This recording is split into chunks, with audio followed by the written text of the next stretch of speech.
Next deadlock handling strategy is deadlock detection and recovery. जैसा कि अभी तक अपन ने दो स्ट्रेटेजी पढ़ी, प्रिवेंशन एंड अवॉइडेंस, जिसमें दोनों ही केसेस में सिस्टम कभी भी डेडलॉक सिचुएशन में एंटर नहीं करता है। या तो हम काम को स्टार्ट करने से पहले ही एक नेसेसरी कंडीशन को ब्रेक करके डेडलॉक को प्रिवेंट करते हैं, या रन टाइम पर उस रिक्वेस्ट को डिनाई या ग्रांट करते based on the state of the system, उस तरीके से हम डेडलॉक को अवॉइड करते हैं। In both the cases system कभी भी डेडलॉक में एंटर नहीं करता। क्लियर है? तो ऑब्वियस है ये दोनों ही रेस्ट्रिक्टिव भी होंगे। नाउ अब क्या होता है, हम डेडलॉक डिटेक्शन एंड रिकवरी में सिस्टम डेडलॉक की सिचुएशन में जा सकता है।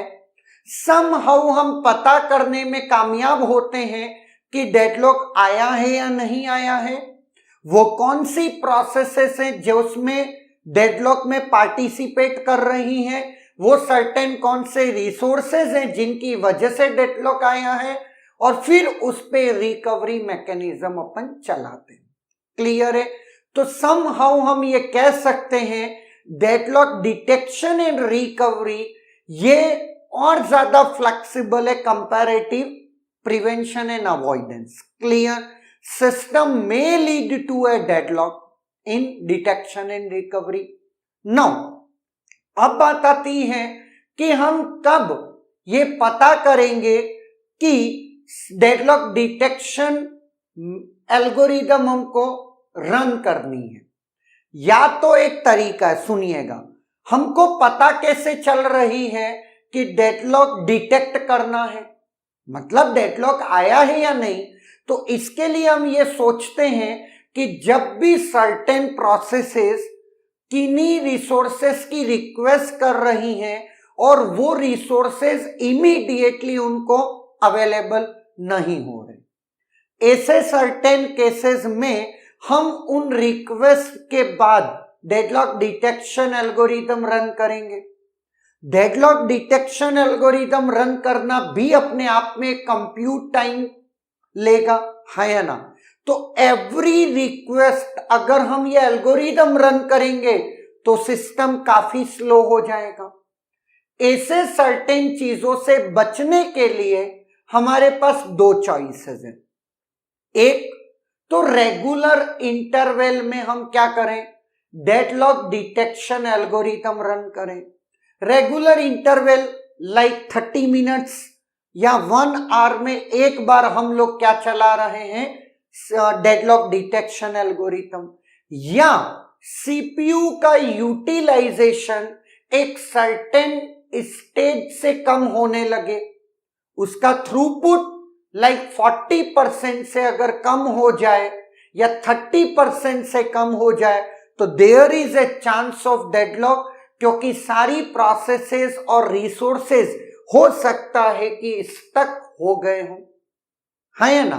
तो ऐसे सर्टेन केसेस में हम लोग ये सोच करके चलते हैं कि सिस्टम में शायद डेडलॉक आया हो, है ना?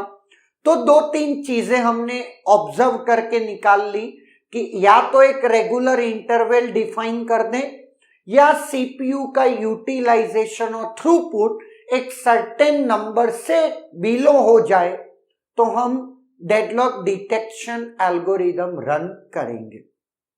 एक बात तय हो गई ना। अब बात आती है सिस्टम में दो टाइप की रिसोर्सेज हैं, one is single instance and one is multiple instance.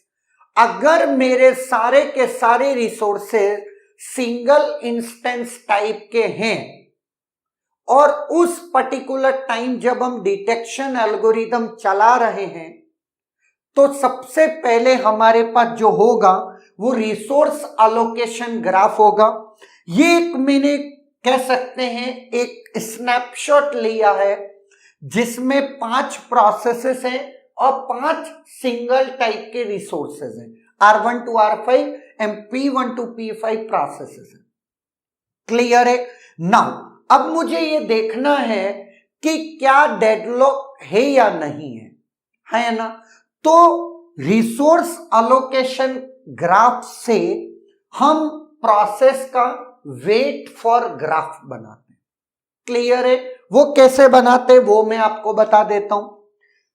That is, अब मैं आपको यहां पर ये नहीं बता रहा हूं, सिर्फ आपको बता देता हूं। P1 process is holding R2 and requesting R1. P2 is holding R1 and requesting R3, R4 and R5.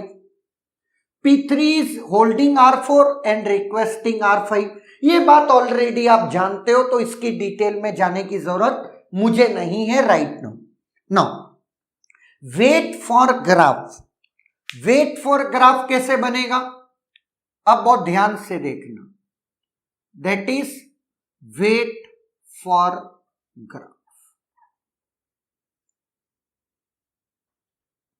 Now wait for graph हम कैसे बना रहे? P1 प्रोसेस R1 की रिक्वेस्ट कर रहा है जिसको होल्ड किया हुआ है P2 ने, तो हम ये कह सकते हैं P1 process is waiting for P2, है ना। P2 process is holding R1 या P2 process is requesting R4 which is held by P3, तो P2 P3 पे डिपेंडेंट होगा, है ना। P3 which is requesting R5 which is held by P4, तो P3 भी P4 पे डिपेंडेंट है, ऐसा हम कह सकते हैं। P2 जो कि R5 की रिक्वेस्ट कर रहा है जो कि P4 के पास है, तो P2 से P4 का एक एज बनेगा। P4 which is requesting R2 which is held by P1, तो P4 से P1 का भी एक एज होगा। और लास्ट में P2 is requesting R3 which is held by P5, तो P2 से P5 भी एक केस आपका आएगा, है ना। नाउ अब बहुत ध्यान से मेरी बात देखना। हमने रिसोर्स अलोकेशन ग्राफ से वेट फॉर ग्राफ बना दिया। Now run cycle detection algorithm, run cycle detection algorithm on wait for graph. अब सुनना, साइकिल डिटेक्शन एल्गोरिथम कौन कौन सी हैं?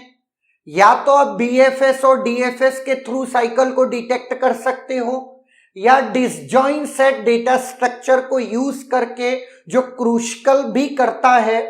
क्लियर है? तो disjoint set data structure use करके you can detect the cycle, या फिर BFS और DFS जो कि इजीली है। ये सारी चीजें आप एल्गोरिथम एंड डेटा स्ट्रक्चर में पढ़ते हो, और यहां पर अपने को उस डिटेल में जाना भी नहीं है। लेकिन यस, साइकिल डिटेक्शन एल्गोरिथम उन प्रोसेसेस को दे देगा जो कि डेडलॉक में पार्टिसिपेट हैं।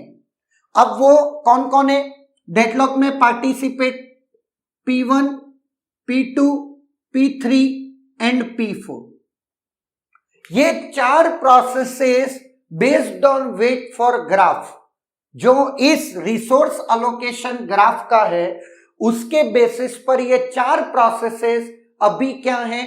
डेडलॉक में है, और P5 जो कि डेडलॉक में नहीं है ना। एक पर्टिकुलर टाइम की बात चल रही है। क्लियर है? नाउ हो सकता है P5 कंप्लीट कर जाए और वो रिसोर्स समहाउ मिले या फलाना या ढिमकाना, वो सब एक अलग बात है। लेकिन तब भी कोई प्रोसेसेस काम नहीं कर पाएंगी बिकॉज सारे सिंगल इंस्टेंस रिसोर्सेज हैं। P2 ले ही नहीं पाएगी क्योंकि R4 भी चाहिए, R5 भी चाहिए अलॉन्ग विद R3 चलो P5 कंप्लीट करके मिल भी गया तब भी काम नहीं होगा, है ना। नाउ अब बात आती है ये चार प्रोसेसेस जितने रिसोर्सेज होल्ड किए हुए हैं वो कौन कौन से? R1, R4, R5 and R2। R3 इसके बाहर है। ये 4 प्रोसेसेस और वो 4 रिसोर्सेज एक्सेप्ट R3। क्लियर है? नाउ ये तो हो गया डिटेक्शन। अब बात आती है इस पे रिकवरी चलानी पड़ेगी। तो रिकवरी 2 तरीके से चलती है, प्रोसेस पे और रिसोर्स पे। लेकिन अभी तक अपन ने जो देखा है वो सिंगल इंस्टेंस देखा है ना? रिसोर्स जरूरी नहीं है सारे सिंगल इंस्टेंस टाइप के हों। मल्टीपल इंस्टेंसेस के रिसोर्सेस का डिटेक्शन कैसे होगा पहले वो समझते हैं, फिर अपन नेक्स्ट लेक्चर में देखेंगे रिकवरी मैकेनिज्म कैसे चलेगा। क्लियर है? तो होपफुली आपको यह समझ में आ गया होगा कि अपने को डिटेक्शन एल्गोरिथम चलाना कब है, सिंगल इंस्टेंस रिसोर्सेस के टाइप पे ये किस तरीके से हम डिटेक्शन एल्गोरिथम चलाते हैं। क्लियर है? Is there any doubt?